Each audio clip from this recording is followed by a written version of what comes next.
Today's live stream is brought to you by Cybrary. If you guys are looking for IT training specifically related to cybersecurity, make sure you guys check out cybrary.it. There's a link in the description below. You guys can use the coupon code ITCQ50 to save 50% off your premium membership. Cybrary.it offers cybersecurity training aimed towards your cybersecurity career, so make sure you guys check out that link below. Yo, what's going on YouTube? Zach with IT Career Questions here. Today we're doing something a little bit different. I wanted to ask you guys, and this obviously being a live stream, right? When do you guys want the next live stream to be? Because we're going to be doing a Security Plus overview of practice questions. And what's exciting about this is we are going to be using CompTIA's CertMaster Learn or CertMaster Practice training platform, which is freaking amazing. It's different from the CertMaster Learn platform. It's their practice platform. I'll kind of show you guys that because, let's see. Oh, that's the wrong screen. We don't want that screen. We want this screen. There we go. So this is their CertMaster Practice. It's a really cool product that they offer. And I'm going to show you guys, let's just go into architecture and design here. And I've gone over some of this already, as you guys can see. We'll click on begin learning. And what's going on, Lorenzo? How you doing, buddy? So let's get started with a few questions. So basically what I want to know from you guys is when do you guys want the next stream to be? Because this is what we're going to go over. You know, do you guys want it to be tonight, like later tonight? You want it to be tomorrow, Sunday? Like, let's do this because this is fun. I'm getting geared up for Security Plus. If you guys don't know, I just went over IT Pro TV's Security Plus course, their accelerated Security Plus course, actually. It was like 11 hours worth of their content. Just last week I finished that up. So that was a lot of fun. So anyway, let's look at this real quick. And I have to look at my screen over here. I should probably move that so I can like look at the camera and look at the screen. But security framework that applies to healthcare business does not apply to a drone manufacturing facility. Why do these two entities have different frameworks? And let's see, they have, here's all the answers here. They have opted to use a non-regulatory framework. They are from different countries. Neither industry must comply with government regulations. They follow industry-specific frameworks. I don't know yet. So basically, what we can do here is we'll select our answer, right? And you guys are going to see what happens when I click on it the first time within this part of the lesson. So click two answers if you're unsure, right? And we can do that, and we can hit submit, and then it'll come back to this question, and it'll give us, you know, a rundown of the answer. And you'll see once we get one wrong, because I'm sure as I go through this real quick, I'm going to get one wrong, and that's okay. But anyway, click twice if you're sure, and they follow industry-specific frameworks. We're going to hit submit, continue. Congratulations, you just completed your first question. So we got that one right. So let's move on to the next question. Oh, it says failed. I don't like to see that failed. What happens if a technical control fails in a layered security module? Another technical control or administrative control acts as a failsafe. The technical team begins a forensic investigation. The administrative team looks for insider threats. Policies and rule sets are reviewed and revised to compensate in that area, or I don't know yet. So what happens if a technical control fails in a layered security model? Let's see. I would think that another technical control or administrative control acts as a failsafe, maybe. But it's layered, so if it's layered, I would think that another technical control or administrative control acts as a failsafe. That's what I would think. That's what I would go with. So we'll say that I'm sure, and we could get this wrong. We'll find out, but let's see. I'm sure I was correct. So that's kind of what we're going over. So this is CompTIA's CertMaster Learn platform. Basically, this whole entire platform, let's see, we can open this up in another window again. Oh man, why won't let me log into it again? Here, let me change cameras here real quick, or change views just so I can log in again.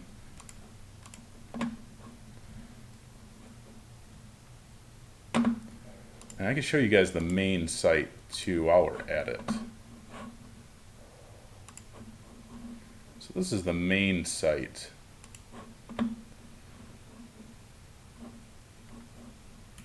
And I'll put a link to this in the description right now,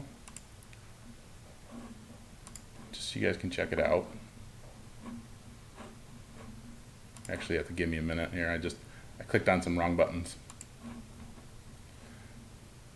I'll put a link to that here in a little bit. Let's just go back to this for right now, or this for right now. If you just go to CompTIA.org, training CertMaster, it'll take you to this. CertMaster Learn is this platform. It's a practice platform. And let's go back to this. So it's basically, here we go. Your modules, you have a lot of different modules that cover the different domains within the Security Plus.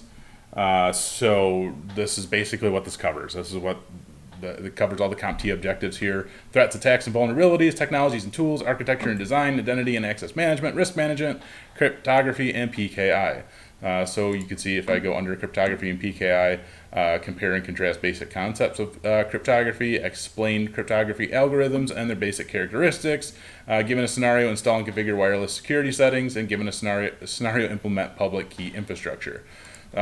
So we're going to go back to what we were doing here. We're doing the 3.1, which is architecture and design, explain use cases and purpose for frameworks, best practices, and secure configuration guides.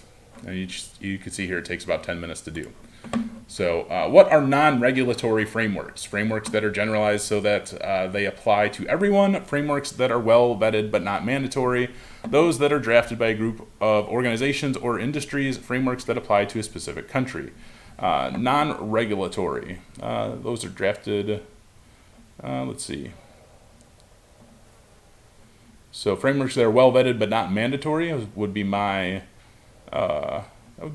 guess right here. Because regulatory would mean that they would be mandatory, in my opinion. There, I don't know. What do you guys think? If you guys had to make a guesstimated guess, which one did you go with here? I will say this is A, B, C, D. So we're just going over Security Plus practice questions right now. This is what we're doing. I'm asking you guys, when you guys want to go over another live stream where we talk more in depth into this and cover it more. I don't know if you guys can hear me very well, and I apologize if you can't. I'll have to move my my screen over, move my setup a little bit. I would think it's this one. Frameworks that are well vetted but not mandatory.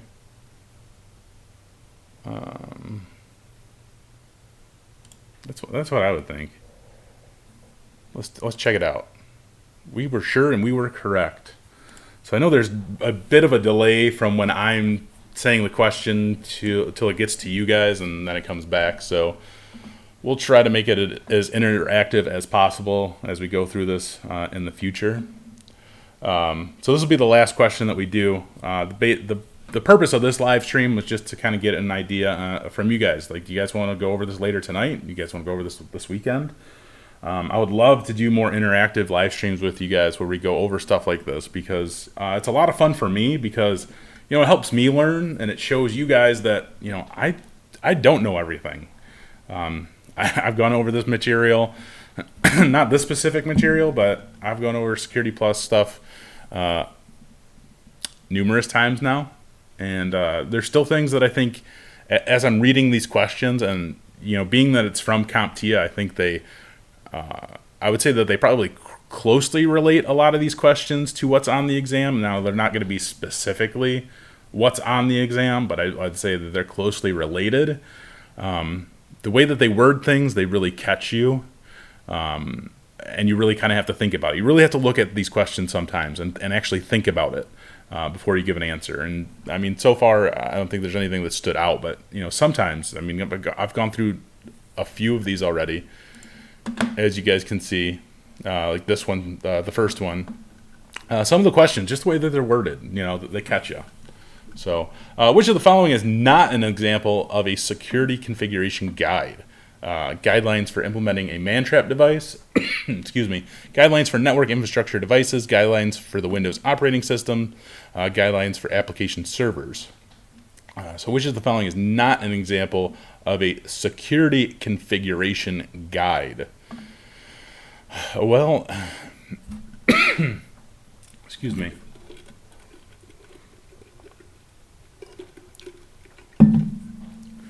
Not an example of security configuration guide.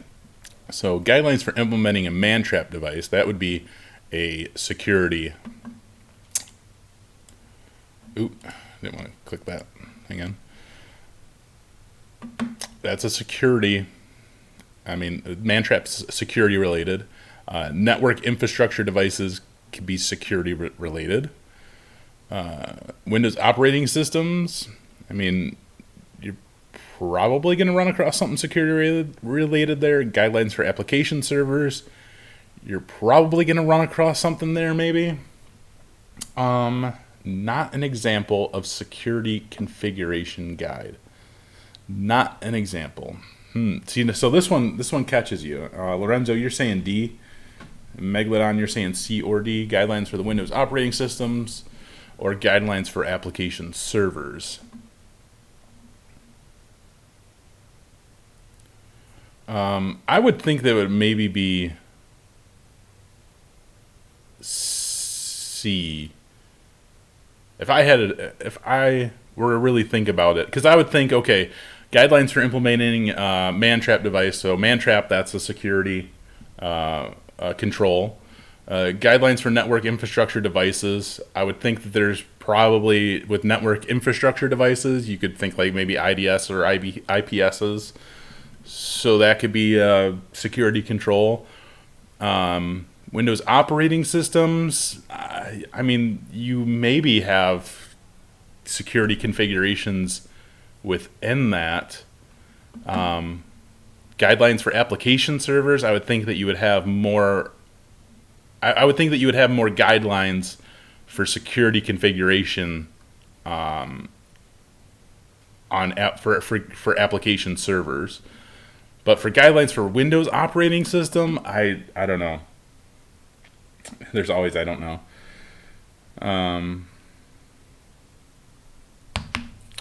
I don't know, guys. I think for me, I would say the guidelines for the Windows operating system. That would be my best guesstimate, just based off of kind of going through what different controls you could run across, with ruling out the others. You know? Anybody else feel the same on that? I know Larry and Lorenzo, you guys are saying D, but I don't know. Windows, man, I don't know. I just feel like I don't know. Well, let's find out. Let's just hit submit and find out.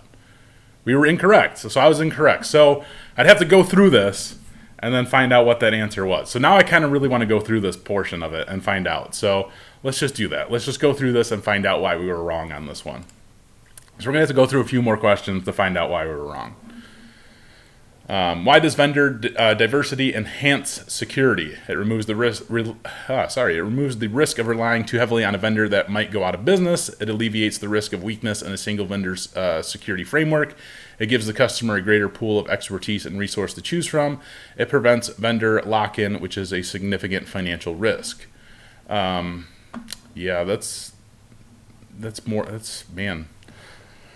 Vendor diversity, enhanced security. I would think B sounds pretty solid to me.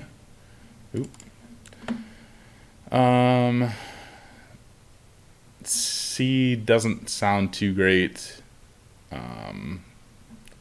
A doesn't sound like, I don't know. I mean, A would just be like a given, right? I mean, that's kind of like a gimme.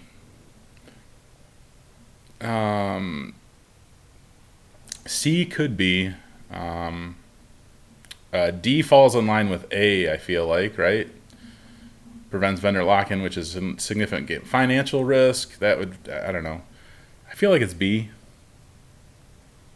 B. You guys on board with B? Alleviates risk of weakness in a single vendor security framework. Let's try it out. B. We were sure. We were correct. So that's great. So let's move on to the next one here. If a user falls victim to a phishing attack that exposes a portion of company data, which part of the layered security module or model has failed?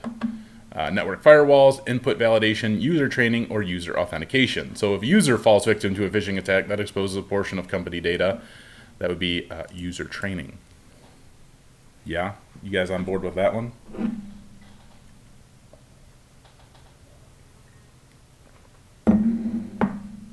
User training all day long. We're sure we were correct. All right. What is the purpose of security configuration guides such as those for web and application servers? To exert pressure or government contractors to spend money on external consultants, to establish security baseline and best practices, to increase security awareness among government contractors, contractor companies, to create a set of enforceable rules and regulations to which entities must conform. So what is the purpose of security configuration guides such as those for web and application servers? I would think that it would be to establish security baseline and best practices. Wait, let's see. C. What was you guys saying? C for the last one. You guys B on this one. To establish security baseline and best practices. You guys on board for that one? I really need to move my monitor over here so I can like look at you guys. I would think that this is B though. So we're gonna rock B. Let's submit that. We were sure and we were correct. I really want to get to the end of this to find out why we were wrong on this one question, because it's driving me crazy. What is the term for layered defense that involves using technical controls and administrative controls to achieve one security objective? Control diversity, vendor diversity, security diversity, administrative diversity. What is the term for layered defense that involves using technical controls and administrative controls to achieve one security objective? Well... I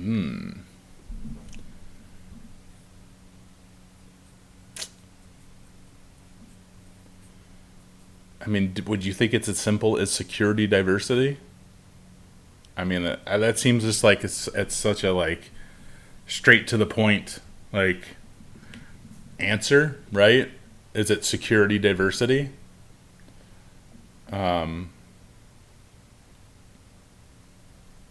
Or is it a control diversity because you're putting in different controls? You're putting in technical controls and administrative controls.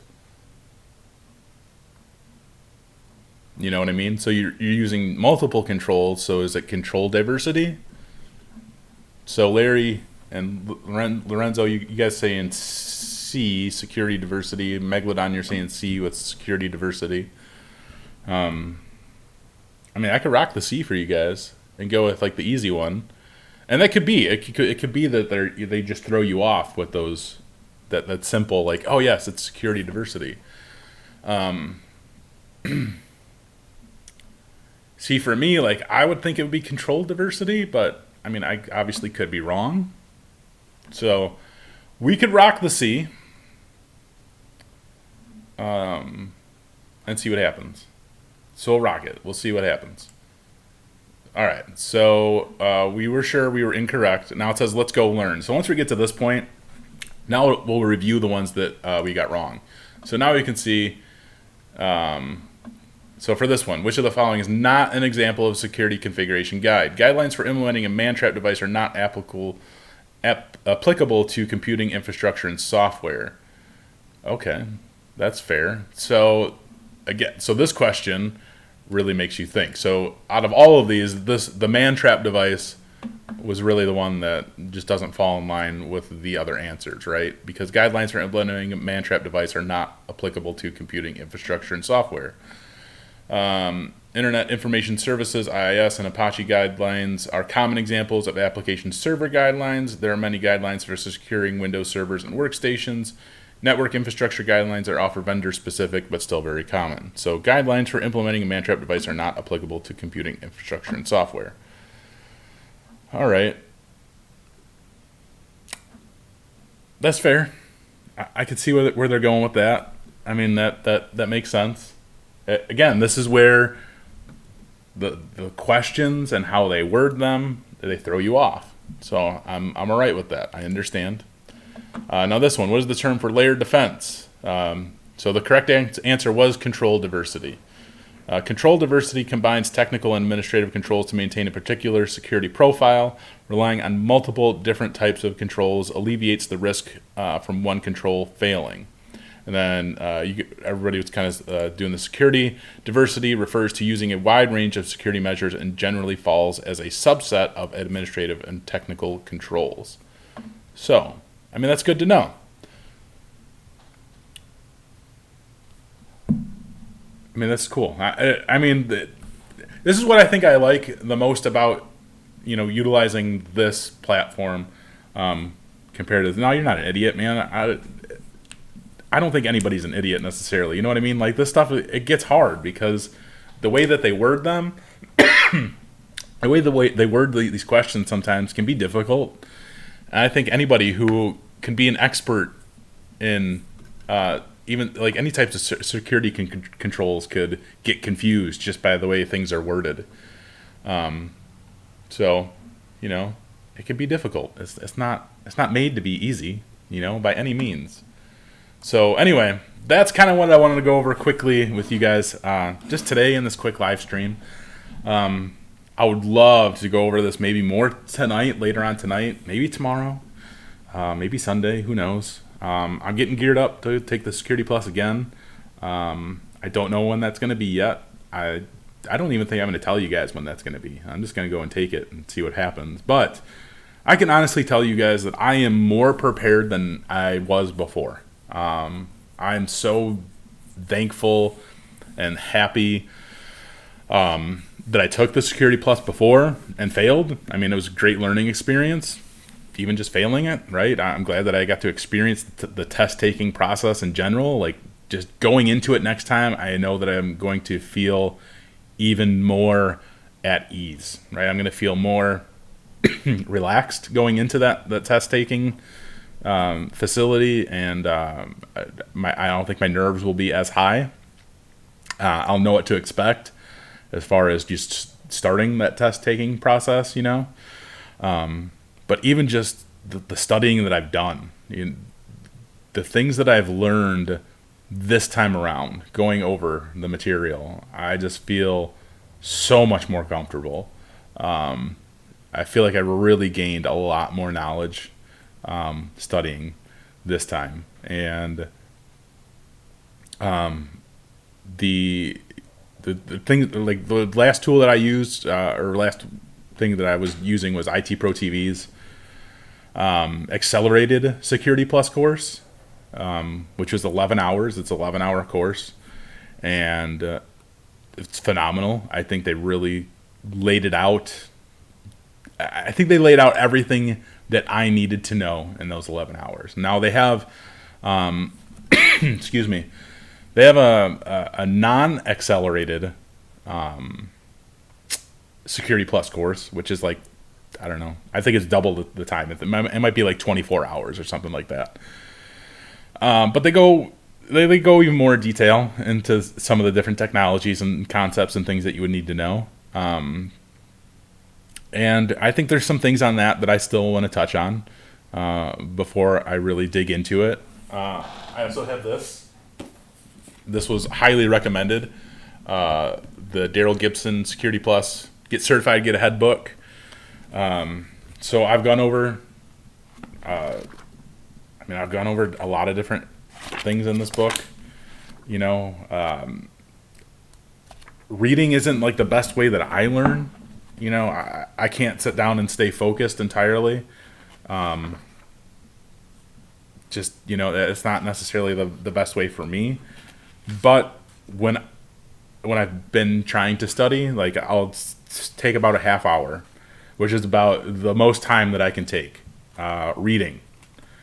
I would say that this book is phenomenal for that. Even just like the half hour again that I've taken, and it's been about, honestly, like once every 4 days or so that I've taken a half hour just to go over some of the different points in this book. on some of the things that I've just not been familiar with, or just that I need more of that emphasis on some of the technologies or concepts and things. I'd say this book is pretty solid, and I think a lot of people will tell you that same thing. There's been a lot of people who have used this book and they swear by it, and that's partly why I got this book. It's like, well, if that many people have used this book and they've had great success with it, and they can correlate their success to this book, then I'm gonna check it out. So again, so far so good with that. But yeah, I mean, I'm more definitely like, I want to watch that video. I want to follow along type of thing. I don't have my notebook here handy, but I've been writing. I've been writing everything down. I started a completely new notebook, even from the first time that I started studying. And I've filled up maybe, I'm probably almost halfway filled that notebook up, just with, you know, the content, the material, the things that I think I've needed to know. So far so good. I mean, like I said, I feel good where I'm at. Again, I don't think I'm going to tell you guys when I go and take the Security Plus. I'm just going to go out and do it one day, see what happens. And even still, like, I definitely want to go over more of these live streams where we go over practice questions, and we'll do this for the A+ too, because I think the A+ is one of those certifications that that lays down the ground foundation to getting into IT. So we'll talk about that too. But yeah, if you guys want to do this again, let me know when. Let me know what works for you guys. I know it's really hard for me because I have 4 kids and it's way too many kids. But we'll definitely do this again soon. And like I said, maybe even tonight. I'm really hoping I can get it done tonight, but I have to confirm that with the wife. But we'll go over, let's see. We can continue with, excuse me, we can continue with architecture and design. We can go into cryptography and PKI. Cryptography and PKI is probably one of the hardest ones, and I would definitely love to dive deeper into that. And as you guys can see here, each of these different learning sections, it tells you about how long it takes. Somebody was talking about which book, this book right here. But we can also go into risk management. Some of these I definitely feel real good about. Some of these different areas I feel great about. So we'll see. We'll see, guys. I don't know. This is fun. I love doing this stuff. Thank you, Javan. I don't know how to pronounce your name. I apologize. I don't mean to butcher it. Burgess. Hopefully I say that one right. That seems like a familiar last name to me. Yeah, Larry, I always see you on, man. I appreciate you joining the stream. I appreciate all you guys joining the stream and joining in and being part of this. It's all about helping you guys out and doing whatever I can to help you out. And it just so happens that with this, it's helping me out as well. It's me trying to get the knowledge that I need to pass this as well. So we'll go over some of this different stuff and see what happens. This technologies and tools, I was going over this the other day. I was not doing too good on that. So I might go over that with you guys because I think that's an area that I need a little bit of help with. So we'll see what happens. But yeah, I hope to see you guys soon, very soon. And you guys all have a great, wonderful, fantastic day. It's Friday. So hope you guys do something fun. And hopefully we'll do something fun later. So have a great one.